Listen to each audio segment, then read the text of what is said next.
firstly, thank you so much for joining me in this conversation. And I think, the minute I said Anand Gandhi, a lot of people, like they do with a lot of my guests, they're very fascinated because you're not a normal filmmaker. You have very diverse interests, and you're also an innovator. And I think that makes it very fascinating. And you're interested a lot in biology. Evolutionary biology, especially because when you announced your latest film, Emergence, right? It's about the post-pandemic world. And your post said, how do we know where we end and where the environment begins? I thought that was very insightful. I mean, that's such a pertinent question today. We talk about the pandemic and we're living in the time of a pandemic. And I think the environment has just gotten the better of us. Maybe we're just not treating it well. So tell us a little bit about, and it took you 5 years to do the research and come up with the script, right, for Emergence? That's right. By the way, that line is from Ship of Theseus, the line that I... Oh, okay. Sorry. No, I mean, that's the point. The point being that for the last 10 years, I've been very invested in this conversation publicly. I've been invested in this conversation for a good 25 years of my life, but I've been expressing some of those insights, sharing some of those epiphanies with the world for the last 10 years now, starting with Ship of Theseus, where I initiated the dialogue that I now continue to have, which is this dialogue that we are having with the environment, and the fact that we have emerged into a very, very powerful species, a species that has completely transformed the face of this planet. We are in what we know as an Anthropocene now. We are, as a species, we have completely engineered a new environment. And that, of course, has informed our lives in more ways than we could have planned. And pandemic is just one of those symptoms. But the symptom that the real question that I've been invested in asking since Ship of Theseus is the question that I mentioned in Ship of Theseus through my character Charvak. He talks about this fungus, this species, Cordyceps unilateralis, that hijacks an ant and makes the ant behave in a way that is useful for the fungus. So in biology, this is a host behavior manipulating parasite. And we have symbionts. We have symbiotic relationship with a lot of species, and our identity itself is an emergent consequence of a symbiosis. A symbiosis between the eukaryotic human cell, or what you call the Homo sapien cell, the eukaryotic cell, and the mitochondria that it contains within it, and the thousands of species of bacteria that carry on the function of everything from digestion to producing serotonin for the human brain. The sum total of this symbiotic environmental relationship is what we call the human individual. So the environment is not only what is outside us, but the environment is well within us. And hence the distinction between our own individual reality, our individual identity, and the environment is way more intricate and continuous than we previously imagined it to be. And that was for me the trigger of going deeper into that question, going deeper into that inquiry that went from of course Ship of Theseus. There was even in Tumbar there were elements of that inquiry, and all the way to Emergence now, where I feel that is really the culmination of 25 years of my inquiry into the nature of human identity and the nature of human responsibility. But by the way, some people are saying you should wear headphones because I think they can't hear you well.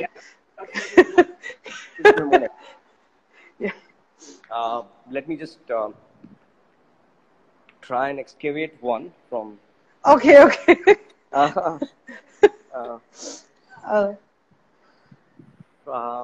Sorry, just give me a second. I'll try and...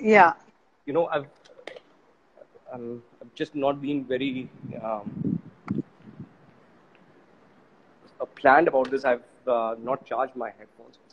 Sorry, just give me a that's fine. That's fine. Kani, can I borrow your iPhone earphones? Not able to find.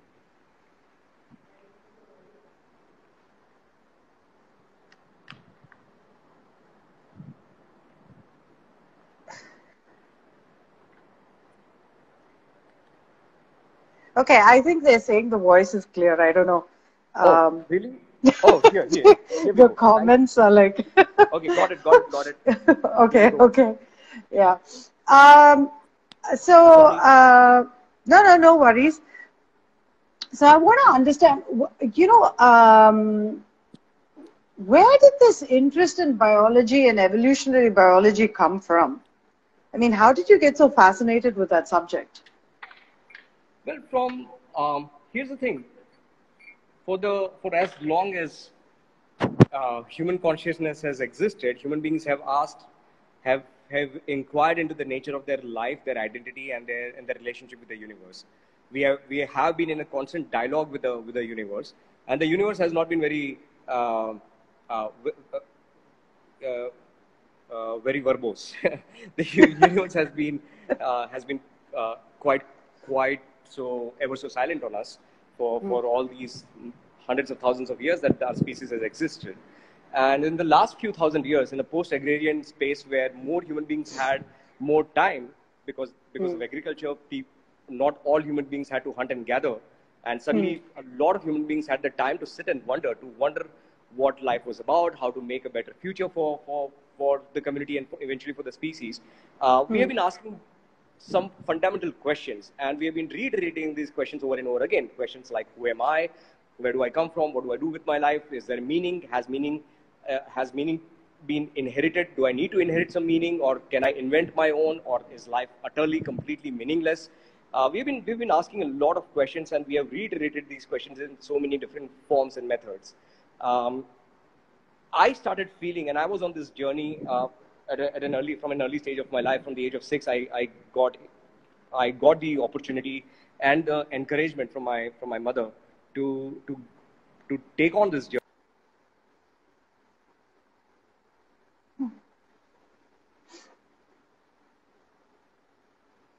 Oh, no. Sorry, Yeah, sorry, I yeah.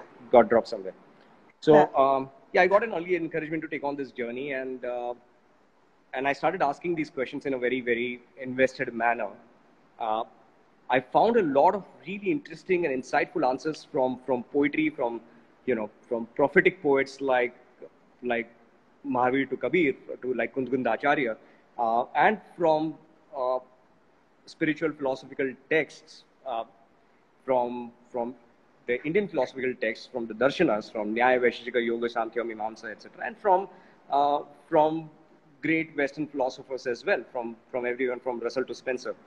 But I still felt that there was too many questions that had not been answered by many of these people, mainly because they never had the ability to prove what they speculated on, and hence their speculations were debated heavily between them, amongst them, but they had no way to verify it. If there was one philosophical tradition that believed that the smallest indivisible fundamental form of life is matter, and there was one that believed that it was energy, and there was one that believed that it was non-dual, they had no further way, they had no further means to prove themselves right or wrong. And those means were produced by humans only in the last century. Now we can look into the atom. We know what an electron is. We have proven methods uh, of looking into genes and editing genes. Even we have decoded the human genome even. So we have in the last few decades made more breakthroughs in our understanding, in our comprehension of what life is, what the universe is, than the last 3,000 years of humanity put together.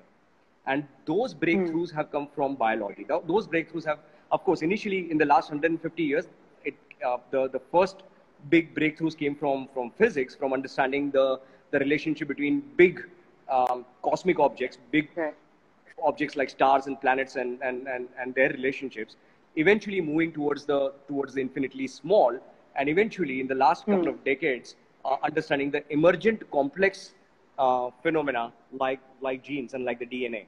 And because this knowledge is so new to us, we still fall back on knowledge systems that are centuries old. We still talk about psychology, for example, from a Freudian or a Jungian perspective, or from an ancient darshan perspective, when we have far more accurate insights and proved insights neurocognitive biology that are far more accurate. So I feel that cognitive biology, systems biology have managed to solve philosophical problems of the last 2000 years, and it's not made it to front page news like it should have. I mean, I can imagine the Buddha having a conversation with his disciples saying that someday somebody will figure this out and the whole humanity will rejoice, but the humanity is not rejoicing because it never made it to the front page news. We have found the answers that the Buddha sought. We have found the answers that some of the greatest seekers sought, but that has not been news yet for a large part of humanity. And that is what I'm interested in being the conduit of. As a filmmaker, I feel my responsibility is that of what Kabir was as a poet, that to take the breakthroughs of understanding, of our comprehension, and convert them to intuitions, convert them to stories that can be extremely useful for anybody who's seeking. Right. So, this is an extremely intellectual thought process, I think, right? Where the way you're speaking, how do you convert it into, through your writing, thereby making a film, translate this concept in such a way which the common man understands, so that it reaches a wide audience? How is that process like? How do you do that? Right. I mean, it's a good question, and it's by no means a trivial challenge. Have you seen my films, Lata? No. I'll be very honest. I've seen Tumbad though. I've seen Tumbad. Right. So that's one good example. Tumbad is one good example of how we do it. But largely, the intention is to translate everything, all these insights into metaphors, into situations, allowing our characters to go through a crisis, because our minds are invested in crisis. Most human stories are stories of two kinds: of how to proliferate, how to make more of ourselves, and how to safeguard ourselves or our kin, our loved ones, from the face of danger. And that's why most human stories in literature and cinema are about sex or violence, or about euphemisms of sex and violence, which is romance or filial love leading up to sex, or social love leading up to proliferation of a gene pool, and of safeguarding yourself in the face of danger, so revenge and justice. Now, that being the case, we know for certain that human minds are seduced by narratives that are going to sustain them. So how do we convert something that is, like you said, intellectual? Now, what is intellectual? Intellectual is any kind of thought process where the proximity between action and sustenance is far removed. For example, education is an intellectual exercise. Why? Because today you are learning trigonometry. You have no clue how is this going to ever help you fend for your loved ones or bring home food. But it does. It does because it helps you eventually participate in the building of bridges, which in turn helps the participation of trade and of global mobility, which in turn helps you have a sustainable life and have access to products and opportunities. So, so that proximity, the relationship between action and sustenance, in case of hunting and gathering, is extremely proximate. You go, you find something, you hunt, you gather, you get it. In most of our stories make this proximity the privilege. Most of our stories focus on proximate actions. You fall in love with someone, you get that person, you live happily ever after because you'll have progeny and you'll proliferate your gene pool. Intellectual exercises are exercises that are invested in approximate consequences. Consequences that will be created by your actions today, but the consequences will be 15, 20, 30 years later or many generations later. So that is my work. That is the work that I'm invested in. And now how do you convert that? How do you convert something approximate into proximate? Through a story, through a very simple story about somebody who is at the junction of that proximate challenge. So if somebody is facing a crisis, which is really the metaphor, which is really the sum total of all this work, of 3 generations of intellectual work put together, then that character becomes the window for me to get my audiences a sight of something that is otherwise inaccessible and long drawn. Okay. But okay, let's talk about Tumbaad, because that's the film that I've seen, and and honestly, I didn't have too much time to sit and watch your films before I actually spoke to you, because too many things going on, and too much of What's other going on? stuff happening around.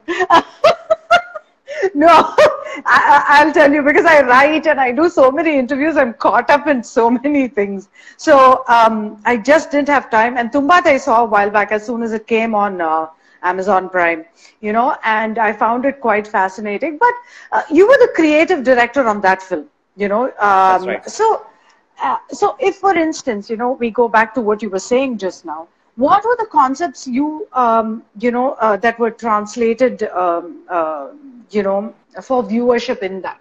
If you could just give me some examples. The horror of patriarchy, for example, the idea that life has to be driven by birth. That is really the one thing that's a debris of an ancient past that we have carried forward that burdens our society today. If you were to ask me, what is that one thing that burdens our society today? That is the biggest burden. That's the biggest vestige or debris of an ancient past that we ought not to carry, but we continue to carry nevertheless.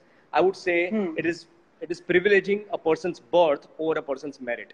Now that conversation is suddenly taking a lot of has a lot of voice, has a lot of and it took some profound tragedies for that conversation to come to the light of the community.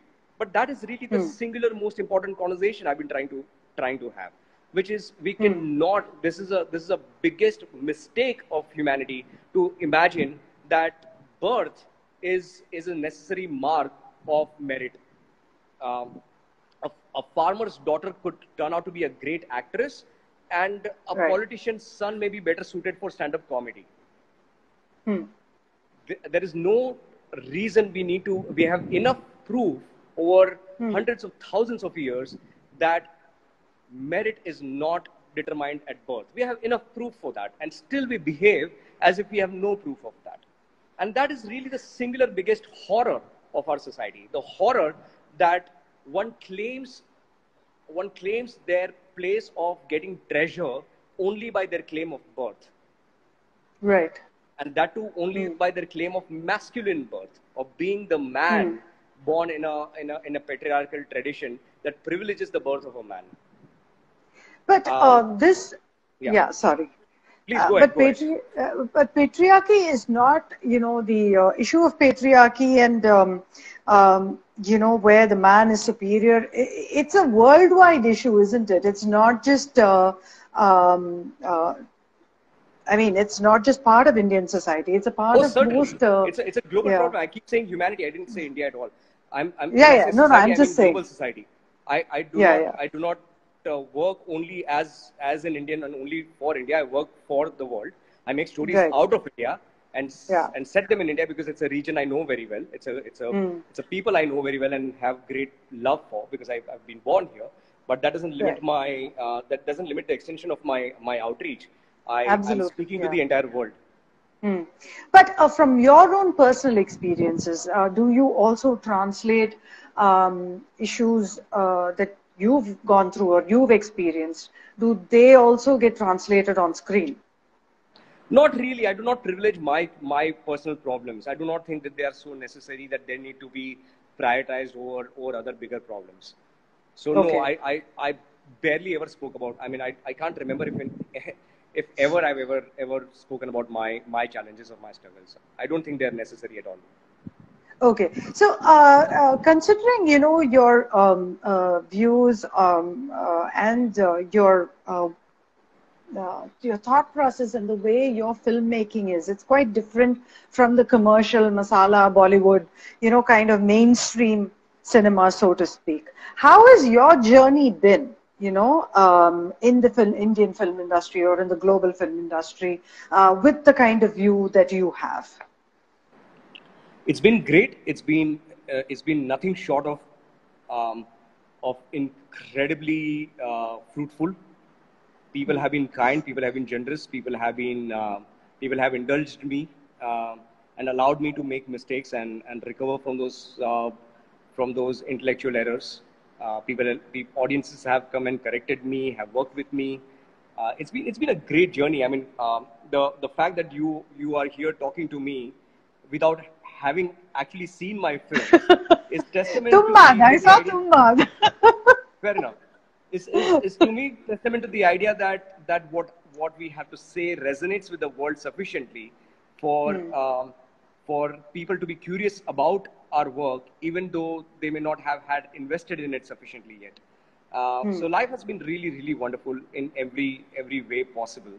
I do not think that the film industry as it exists right now in India, and especially when we're talking about film industry, we often think that film industry is synonymous with Bollywood and vice versa. That's not the case. It's not. The Indian film enterprise is very broad. It's very vast. There is great work happening in Kerala. There has always been decent work happening that's been happening in Bengal. There are a lot of voices in this country. There is a massive diversity, and that's evolving exponentially. I mean, if you look at the cinema in Kerala, what my peers are doing in Kerala, and creating cinema that is getting house-packed audiences, which can be considered the mainstream of Kerala cinema, you would see that Hindi cinema is so far away from achieving that, even today. So I do not consider the aggressive, prominent voice of Hindi cinema the only cinema in this country. That's only one of the most aggressive spaces, which we call Bollywood. I do not identify with it. I do not necessarily think of myself as a part of it. In fact, I think myself as definitely not a part of it. Okay. So that doesn't really affect my life at all. I mean, I continue doing what I'm doing. I'm creating a studio with my friends, with my peers, with people whose work I admire. I'm bringing them together into creating a parallel ecosystem, into creating a parallel economy, which is what matters. Which is what matters today, and it's going to matter in the future. Bollywood is not commercial. Let's kind of get that right. We keep perpetuating this bubble that Bollywood is commercial. As a journalist, you would know most Bollywood films do not recover even their investments. Yeah, correct. So most, I'm not saying some don't, most don't. Most don't recover their investments. Stars have to actually make money not from films but from dancing in weddings. Stars have to make money from selling shoes and soaps to the people who have come to see what they have to say about life, who have come to see them to see what they have to say about the world, who have come to them for inspiration. At the end, instead of giving inspiration, they end up selling shoes and soaps to them. So so let's not kind of perpetuate this error of thinking that Bollywood is commercial. And in fact, if anything, we have been very commercially successful.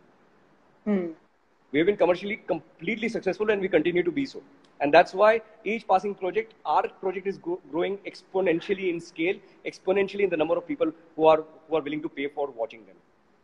Right. So tell me a little bit about Emergence. I had read a recent interview where you'd spoken about Sushant Singh Rajput and said he was going to be part of that project, right? So tell us a little bit about the film. Yeah, so I mean, Sushant, of course, would have been a part of hopefully, I mean,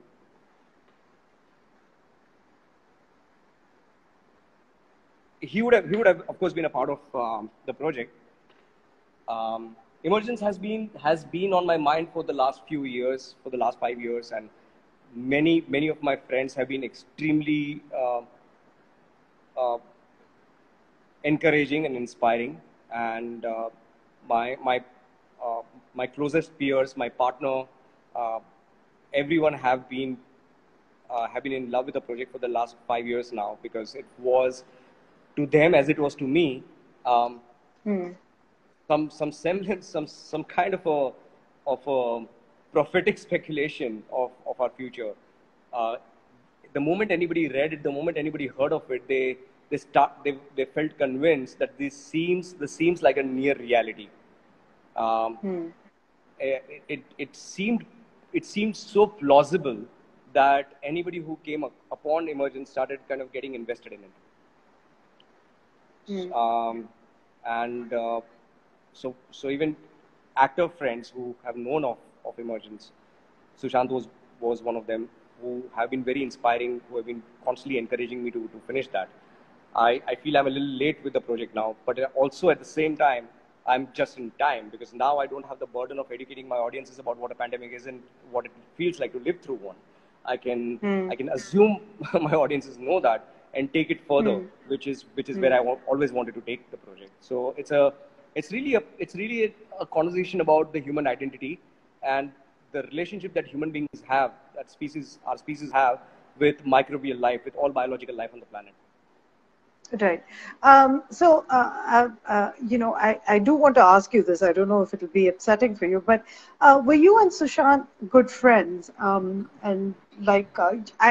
feel, I mean, this conversation with you, while we're having this conversation, that intellectually you guys would have had a lot to talk about somehow. I feel that, you'd have been on the same wavelength on certain things, because he was also into physics and all those, things which people don't normally think, a Bollywood actor, but he was a highly intellectual person, smart, very well read, and much more than what is evident to the naked eye, So I think people hardly knew him in that sense. But I feel that you and he would have had a lot to connect with. That is right. We did. So, is there anything more you can tell us? Like, were you good friends, and or would you prefer not? We admired each other profoundly. We every time we met, we spent hours talking about our ideas and sharing insights and epiphanies. I didn't know much about his personal life, so in that sense of the definition, we were not friends of that nature. We were not friends where we could pick up the phone on each other and share personal challenges with each other. It never occurred to us that we even needed that with each other. I think we were quite committed to our intellectual partnership on this, and that's how we met. We met here in Goa a few years ago. I was walking out of a hotel, and he came and introduced himself, and I'd heard of him. Of course, I'd heard of him from Shekhar Kapoor, who wanted to cast him, and Shekhar had the best things to say about him, and I remembered first when Shekhar mentioned him so warmly and with so much joy and passion. I was really curious why Shekhar is so much in admiration of a young Bollywood star, and when I met him, it made me really understand why Shekhar liked him so much, because I felt similarly. I was really I don't get around to watching Hindi mainstream films very often. It's probably once in a 3 years kind of an affair. Okay. So I hadn't seen any of his work. I've tried to visit a lot of his work now, but that's not something that we spoke about ever. Right. He had mentioned to me that he was happy doing Dhoni, and that was really about it. Because that was a project that he had kind of built up and worked with, but largely our conversations were always about ideas. Were always about the meaning of things, about life, death, and everything, and he brought in his super nerdy IITG physics lens to the table, where I would, even when I would be strictly talking about cognitive behavior, he would have he would have a math or a physics perspective to it, and always expanded on, always had a variation of what I was going to say. We would argue about things often from a purely scientific perspective, and he would not indulge my argument even. He wrap it up. He would round it up by kind of creating some kind of a synthesis. Um, so the last I met him was at his place right before I was in Bombay for a few days. I was getting I was getting my new project locked with an OTT platform, and so Khushbu, my founding partner, Khushbu, Zain, and we had gone to his place to talk about Khushbu's film. Um, Khushbu had written this incredible character that he really loved, and we were talking about that. It was so my last memory of him is of a great day and a great evening that we had together. And this was right before we left for Goa, so this was March sometime. Okay. And then we came to Goa to our campus because we were foreseeing that there would be a country scale lockdown or quarantine, so we wanted all of our team members to be together, and I invited him to come down and stay with us over here, and he was flirting with the idea. The last couple of months, he was flirting with the idea of coming and staying with us and working with us on a couple of things over here. Yeah. Okay, that's really nice to hear. That's lovely. But what happened was unfortunate. But having said that, you know, you've been part of the Indian film industry for so many years now, right? And there's now, you know, everybody's talking about nepotism, and there's so many, you know, accusations and counter accusations and so on and so forth. But through your work, have you ever come across all these issues, or it's always been, you know, you've not encountered all this? I'm unlikely to, right? Like, because I because you're not, I'm not working in that space at all. So if and even my relationship with the mainstream Indian cinema has been limited to a few friends who are active participants of it. Okay. So like Kiran Rao and some others who have been extremely kind and extremely generous to me, and they themselves are. I mean, Kiran is as much as an outsider herself as I am. Yeah. So it's not that I've had I've not had to deal with anything myself, because I've never wanted to be a part of it. It's not that I was trying to get a film made which belongs to a certain genre, to a certain world. So I really don't have much to do with that, and I continue to want to make. I mean, my films are growing in scale, in budgets now. Emergence is, at this point at least, perhaps the most expensive project film being planned in India. But that still doesn't make me a part of Bollywood as such. So I've never really, I mean, if anything, whenever I've met people have been very warm. People have been extremely kind. All kinds of people who I disagree with, people who I agree with, people who are born into privilege, people who have merit, with their merit achieved it.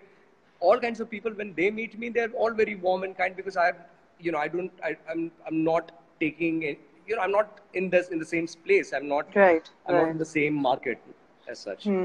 So I think, and like you said, you all the people you met have been very kind to you. So your journey has been good so far, touch wood. I just want to ask you quickly. You said you're also doing an OTT series. Sorry? Or is it you said you're doing a web series or an OTT film, is it? We are doing a bunch of projects for platforms. Okay. So we have one project that I'm very, very excited about and proud of being a part of right now, by Pooja Shetty and Neil Pagedar. Okay. These are amazing visionary creators from our studio. Okay. And their project should be out by October on Disney Hotstar. Okay. So that's one project that I produced recently, and then I've had the good privilege to continuously work with my who. Sorry. And I continue to have the privilege to produce the films of my friend, the director Vinay Shukla, who was the co-director on An Insignificant Man, and is now directing a film that is going to appear on Netflix. Okay. It's a fantastic project that he's been working on for 3 years, and I've had the great privilege to be a part of that. Okay. So and I'm directing. I've been developing a bunch of things that I can direct, but just the projects that I've been developing are so ambitious that they take so long to come together. So your next directorial will be Emergence, or do you have something before that? I think there is something before that, but I don't know which one is going to come out before. So I think okay. we are right. Directorially, I'm currently working on four different projects. So one of them will come out. Okay. Emergence is one of them, but Emergence will be the last to come out of the four, I feel. Okay. Okay. So all the projects, the studio that you have and the creators that you're supporting, either as a producer or a creative director and so on, are you as invested and as involved in every single project that comes out of the studio? Well, increasingly we have arrived at a place where creators have reached great maturity. So all the creators working at Memesis right now, they are completely independent. They work independent of me. So now finally, after all these years, I do feel that we have arrived at that point where I don't have to be as hands-on. I participate in early creative processes. I participate in writing. I participate in creating the early world building exercises. But I don't have to be. I don't need to be hands-on anymore. In fact, Pooja and Neil are version upgrades on me. They are going to do things that are much better than I can do. So I don't need to be hands-on participating in projects anymore. Okay, great. So my last question: in the next couple of years, what do you want to achieve? Do you have some set goals? Do you have a vision for where you'd like to be? Oh, definitely.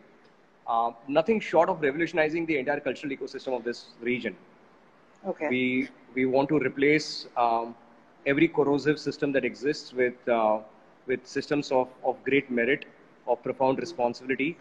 We want to completely create a new economy of culture in this country. It'll take about 10, 15 years, probably 20 years, but that's really the goal. The goal is to make the greatest and the biggest cultural studio and an ecosystem that creates a true dialogue with the rest of the world, where we are not in a monologue, where we are not just receiving great insights from other parts of the world and exporting 50-year-olds running around trees to the world, but where we are exporting great insights, great epiphanies, great cinematic masterpieces to the entire world. Okay. Anand, just one thing that, struck me. Why do you think Indian cinema is not up there with some of the best world films? Yeah, we still, though we have the capability, though we have the talent, why is it that, our films have not reached that level? We have the capability. It's only now that I think we have the economics to support it. We have a lot of problems in this country that we need to resolve. We need to be working together towards resolving some very, very serious problems first. We need to ensure that drain cleaners don't have to put their health and lives at risk in cleaning drains. We have to ensure that people have access to water and vaccine. We have to ensure that people. I mean, there are real problems in this part of the region that we need to address. And we need to be empathetic towards people who point out these problems. In this country, it's the equivalent of if somebody were to tell me that, Anand, listen, your mother has diabetes, I won't start, if a doctor were to tell me that, I won't start hating on the doctor and start beating him up. In this country, we have a problem that somebody points out a problem that we need to rescue ourselves from, we need to cure. We start hating on that person. So we need to change that. It's my appeal to everyone who's listening to work towards changing that first. There are 1,000 problems that we need to resolve before we can even start thinking of making great cinema.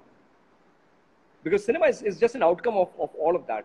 Cinema is an outcome of, I mean, this all of these assumptions that we make, that, in spite of being a star, he's an intellectual. Every actor has to be an intellectual. Being an actor is an intellectual exercise. This notion that actors only have to sell shoes and soaps and have to shut the hell up when it comes to policy or when it comes to economics, That's such a ridiculous notion. An actor is a voice of the zeitgeist, is a face of an entire society's time and place. How can they shut up? They ought to be the most spoken people. They must be the how can we think and accept this notion? Like when we started this conversation, you said that you're not like a regular filmmaker. You're a thinking filmmaker. Yeah. And I'm like, but that's what a filmmaker ought to be. A filmmaker ought to be. Yeah, but the reality is different, no? Yes, exactly. The reality is not that. So how do we change that reality, right? We start kind of making that responsibility felt by paying our money in the right place. We do. Right. Let's stop. I mean, come on. Like everyone who's talking about nepotism, which everyone ought to and should, needs to understand that we have a deep corrosion here, where a trader's son will be a trader, a farmer's daughter is supposed to be a farmer. We have a deep corrosion in our understanding and comprehension of merit, in our comprehension of ability and capability of an individual, and how to invest in an individual's capability. I mean, look at why is it that producers are favoring the mainstream, the so-called mainstream producers. I do not think that they are mainstream. They are just occupying space. They will be replaced by us very soon. But the current mainstream producers, why is it that they privilege children of stars? Do you know the reason? I can tell you the reason. It's a very easy reason. The reason is intellectual bankruptcy. The reason is that they are so bereft of imagination and ideas that they think that let's kind of just harp on being a grooming home for rich children. They could, because they did not invest in the last 15-20 years on young writers. They did not invest in intellectual curiosity. They did not invest in investigation. They did not invest in working with scientists and policymakers and thinkers from around the world to convert their ideas into stories. They did not invest in any of that. So now they have nothing to do. They're bereft of imagination. They're like, okay, let's just invest in somebody who has a ready-made machinery and then work on that machinery. So it's a deeply corrosive problem, and the corrosion will destroy it. We don't have to work. I mean, I don't have to bother and work against it or work and think that it challenges my life. It doesn't in the slightest, because I'm building a new economy that will anyways replace it. Okay. So you have very strong views about all this, but no, I just have regular views. I don't have any strong views on it. No, I'm willing to change my views if I'm wrong. No, absolutely not. I mean, you do have regular views, but maybe you're one of the few people who actually voices it out. I'm sure a lot of people think it, but then they don't have the courage to kind of openly say it. Because of whatever reason. But at least, you're doing something to make a difference and change the economy and change it for the better. And I think that's great. So is there anything... With my time, I mean, it's not great or anything. It's the only sense of meaning I can afford myself. If I were to not do this, then what would I do with my life? So somebody is asking about Shasan. Is it Shasan? Shasan. Shasan, yeah. They are asking where they can get... You're getting an education from the audience. Yes, I am. Because, when they spell things in English, I don't even know how it's pronounced. I have that problem as well, because even in Tamil, like, pronounce it perfectly well, though. Okay, then. Shasan, they're asking where they can get to watch it. Oh, Shasan is not something to watch. Shasan is a game, it's a board game. Oh, is it a board game? Okay, so they're asking where they can get it. Right. Shasan can be found online on BackerKit. Okay. You just need to go to buyshasan.com. Okay, guys, I think he's answered that. Is that something from you? Have you created that? That's right. This is our studio's creation. It's a first strategy board game from India that has done extremely well internationally. This is really the first strategy board game from India that has become a massive cultural export. I mean, if you think about board games, you think of board games that we've imported from other parts of the world, like Monopoly or Catan or things like that. Shasan is really the first game made entirely out of India and is now exporting to the world. Okay, and Zain Memon is the creator. My co-founder Zain Memon is the creator of the game. Okay, okay, okay. And there are also lots of people who want to intern with you. And some people are asking you for a master class, by the way. If you can do a master class like what Meera Nair did apparently sometime. So, so I think that Meera is has been something. amazing. Meera has created a film school in South Africa.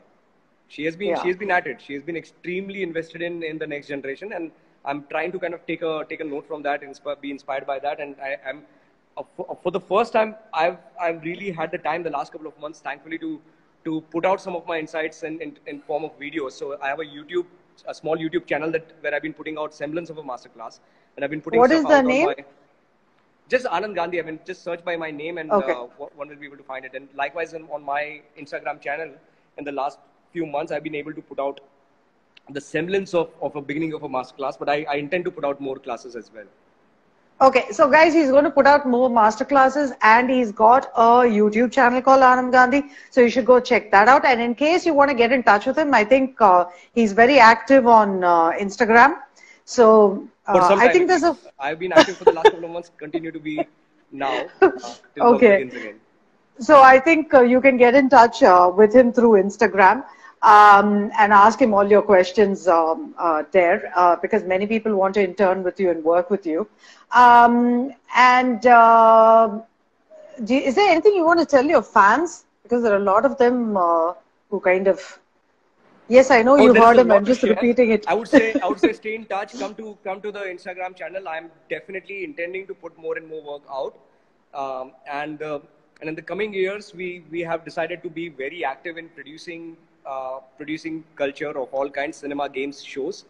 So yes, there will be opportunities to participate with us and work with us in the coming future. Right now, we are not able to bring too many people on board. We have been hiring in this lockdown even, but we have slowed down on recruitment because we are still not on floor. In the next couple of months, we'll be back on floor and we'll be able to again invite more people to join us. In the meantime, like I said, I'm putting material out on my Instagram channel and my YouTube channel, so you can go and check some of those videos out. I think they would be of some value. Okay, super. Thank you so much, Anand. And I'm going to watch the rest of your films so that you don't get... I'm definitely watching those. No, I do watch tons of films, but it's just that I haven't had the opportunity to watch yours, and I'm definitely going to make up for that. Apologies. But thank you so much for chatting with me. Just dip in here and there. You don't have to watch the whole thing either. Sure. Thank you so much. Thank you so much. And I hope to meet you soon one day, eventually. All right, Lata. Thank you very much. Thank you. Take care. Thanks for having me. Bye. Bye. Bye.